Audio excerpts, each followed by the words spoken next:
Hey y'all, it's Ashley. So I cannot believe it is November. So it's been a couple of weeks since I recorded my last video. So I figured I would jump on and just check in with you all, let you know what's going on with me, let you know what I've been into the last few weeks, where I'm at weight-wise, and just kind of give you all an overview of what I've been up to. So, okay, where to start? So my last video, I had let y'all know, what I was kind of eating and what was going on with me and stuff like that. And I've had quite a bit happen. Sorry. Woo, about fell off my chair. Anyway, so I've had quite a bit happen since the last time I recorded. I actually spent 3 days in the hospital since the last time I made a video. Okay, so back in the beginning of October, I live here in East Tennessee, and in my hometown we have a big fall festival here every year, and a friend of mine had bought me 2 tickets for the fall festival, which I was really excited about, and we had like Brett Eldridge, who else? Leonard Skinner, Ronnie Dunn from Brooks and Dunn, I'm trying to remember who else, Tyler Farr, which I didn't get to see him. I had to work when he performed, but the biggest one was Rascal Flatts. So they have a lot of arts and crafts and food and stuff for kids, and then at night they have concerts. So I had to work, and on that Sunday, it was a 3-day festival, and I had to work on that Sunday, so I didn't get to get there until right before the concert starts, the concert started. So my mom went ahead and went over early. Well, I had worked, and I've actually taken a second job at a boutique called Accessorize London, and we sell a lot of scarves, children's clothes, handbags, accessories, stuff like that. So it's a neat little store, and I'm still working at my first job. So I'd been at work all day, and I had been standing for 6.5 hours, and I've been having joint pain the last few months. I attribute it to the surgery, not having as much cushion on my bones as I used to have. My mom's over 10 years post-op, and she also has joint pain. Also, the change in the weather has made a big difference on my joints. So I attribute it to that, but obviously standing hurts my joints. It hurts my knees and my hips especially. So without thinking, that morning before I went to work, I was like, I'm going to take something to kind of head off, any muscle pain and joint pain I might have later, because I knew I was going to immediately get off work and go to the festival. So, like an idiot, I took an ibuprofen. Didn't bother me. Went to work, worked all day, got off from work, met my mom at the festival, and my medicine had wore off, and she gave me another ibuprofen. Still did not click that I was not supposed to be taking that. So I got home that night after the festival and went to eat me something before I went to bed, and my stomach was really irritated. My pouch was really irritated. I'm like, Then I had a light bulb moment, okay, that went off that was like, I should not have taken that ibuprofen. I'm not allowed to have ibuprofen. So for several days after that, my stomach was really irritated. So I really had to baby it. I didn't eat very much. I kept everything very bland. I knew exactly what I had done. So I really just babied my pouch. Then I woke up on, it was either that Tuesday or Wednesday morning, and the minute I opened my eyes, I was in excruciating pain. I woke up in tears. I was crying so hard, and I immediately called my mom, and I was like, something is wrong. And I said, something is wrong. I'm in pain. I cannot even stand up straight. Something's wrong. And so I needed to call my surgeon's office, but I needed to get Kira dropped off at daycare because I couldn't take care of her. So I was off from work that day, and so I managed somehow, don't know how, in tears in the middle of her bedroom floor to get her dressed and to daycare.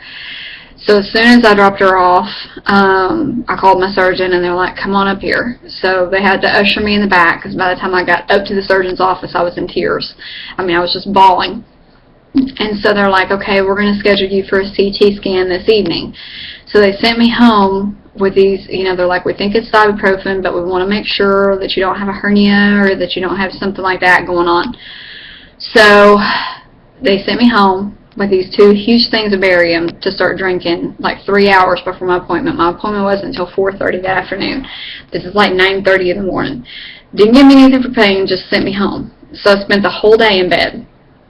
And my best friend called, and she's like, I'll come by and be with you, you know, and take you to the doctor. So literally by like, I would say 2:30, I couldn't take it anymore. I was in so much pain that I literally could not stand it. I mean, it was scaring me. Like I was crying, it was scaring her because she was here with me. And so we went on to the ER because I couldn't get the barium in. Like every time I would swallow, it would hurt so bad. So I went to the hospital. They did the CT scan. Long story, but I will not tell you that my nurse man was a total douche. He upset me so bad. He made me feel like a total idiot. And then after the fact, he felt really bad. And that's a good thing because he has no business being a nurse. So I wasn't too pleased with that, neither was my mom. But they did the CT, they gave me some morphine, and if it tells you anything, they gave me morphine and I was still in pain. And I was hurting that bad. So they finally got me in for the CT, and they come back in, and the doctor's face was like, he had that deer in the headlights look. So the minute I saw his face, it scared me to death, you know. And he's like, we can't tell exactly what's going on. We don't know if you have a perforation, you know. And then he was saying all this stuff about my food or whatever reflexing into my old stomach that's stapled off. And, like, I'm freaking out, okay? And we're all freaking out. And so right about that time, my surgeon comes in. And he's like, okay, we're going to admit you. And so then I'm really freaking out, okay? Like, they get me up to my room. They start me on Protonics. They're giving me morphine. They're giving me Zofran. They were going to do a scope the next morning. And I waited around all day the next morning. Never come in to do the scope. Finally, about 3 o'clock that afternoon, one of the GI doctors, nurses came in. And I knew her the minute she walked in because I'd seen her before when I was having all my problems with my stricture. And she's like, well, we don't like to scope people that aren't at least a year out. Now, mind you, I have had 5 dilations, so I've been scoped. And I'm like, I knew that because he was the only doctor there. My GI doctor wasn't there. And so my surgeon finally came. Instead of doing a scope, they sent me down for an upper GI swallow. Everything looks okay with the GI swallow other than the fact that when I swallow, my food goes into my pouch. It starts emptying, but then it comes back up. It like reflexes back up into my pouch for some reason. I don't feel it. It's never something that bothers me. We have no idea how long it's been doing this. And I was talking to, you know, my surgeon. I was like, okay, well, what would we do? You know, what would this be? You know, like, what does this mean? And he's like, well, I don't want to go asking for trouble. Okay, he's like, if it's not bothering you and you're able to eat and you're not having pain, then we don't want to be borrowing trouble. So I stayed in the hospital another day, and then I was discharged. So that was 2 weeks ago, and I've had a hard time bouncing back from that. I think the pain attributed to me being on or taking the aspirin. I've been prone to having ulcers, and I think taking it just flared it up so bad and irritated it so bad in there. It was awful. So he upped my Prilosec to twice a day, and he sent me home on Carafate pills, which is a lot better than the liquid because the liquid is horrible. But the pills are huge, and I have to cut them in like 3 pieces in order to even get them down because every time I swallow them, they get hung in my throat. So I had that going on.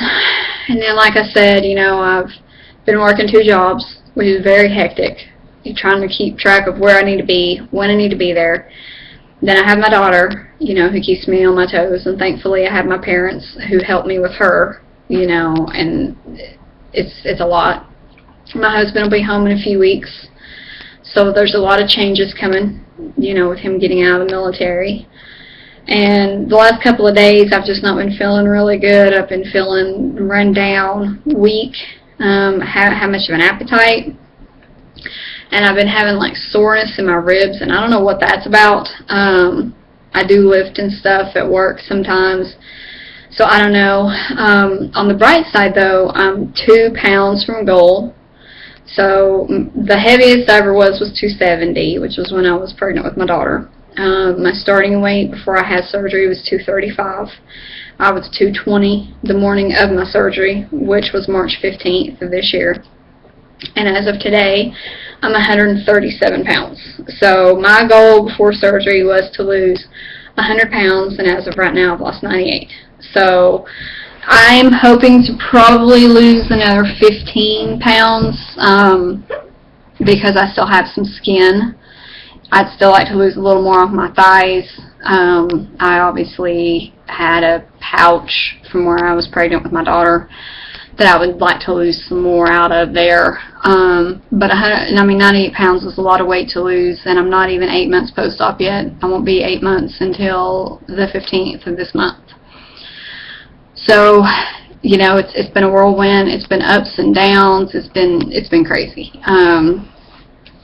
You know, but in life you have to take the bad with the good. You know, I'm so happy with the weight loss.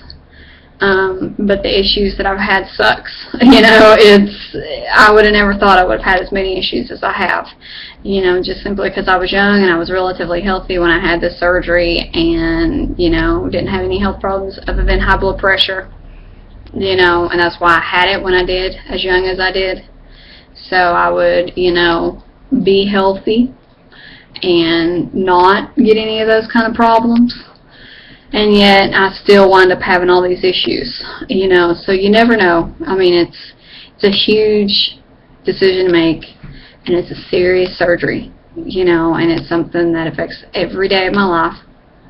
I'll be taking medication for the rest of my life, you know, and you just have to get up every day and take the bad with the good, you know, and hopefully my issues will iron themselves out. You know, this won't be like a lifelong thing that I'm going to have to deal with. You know, most of the time I feel good, and then I have my times where I don't feel good, and when I don't feel good, I feel really bad. You know, so it's hard, and I struggle really bad to get in as much food as I'm supposed to have. A good 50 to 70% of the time I don't even have an appetite. When I do, I get so full so fast that I don't get in enough calories, I don't get enough protein, and I don't get in enough water.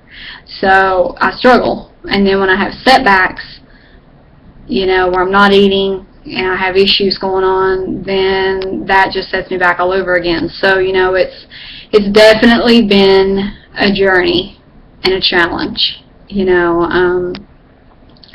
But, I mean, I don't have any regrets. I knew that that was a possibility when I had the surgery. So, you know, I would not have lost this weight and kept it off on my own, you know, so you have to really take the bad with the good, you know, and I have fun, you know, shopping for clothes now, and on my days, when I feel good, I feel great, you know, and I have so much energy, and, you know, it's amazing, and I see pictures of myself before surgery, and I'm just like, I cannot believe I got that big, you know, so it's been crazy. So, I mean, I've had a lot going on the last few weeks, and it'll be even more so the next couple of weeks since we've got holidays and everything coming on, and I'm working 2 jobs, and then my husband's coming home, so it's a lot, you know, and very busy life, trying to take care of myself, trying to do what I need to do, you know, and get in when I was supposed to get in, go by doctor's orders, you know. But I just wanted to hop on and check in with you all real quick, and I will record again soon. If you all have any questions or anything you want to let me know or ask, feel totally free, and I will respond to you as quickly as I can. And I hope everybody's doing great. And if I don't get a chance to record again, happy belated Halloween. Kira was a princess and a fairy. And I dressed up as one of the Real Housewives with a big blonde wig, so that was a lot of fun. And she loved trick-or-treating, and, you know, we had a really good time. And so if I don't get to record, happy Thanksgiving, and I will check in with everybody, and I will make a video when I hit goal, and that'll probably be in the next few days or probably within a week or so. And so that'll be exciting, and everybody take care, and I'll talk to y'all again really soon.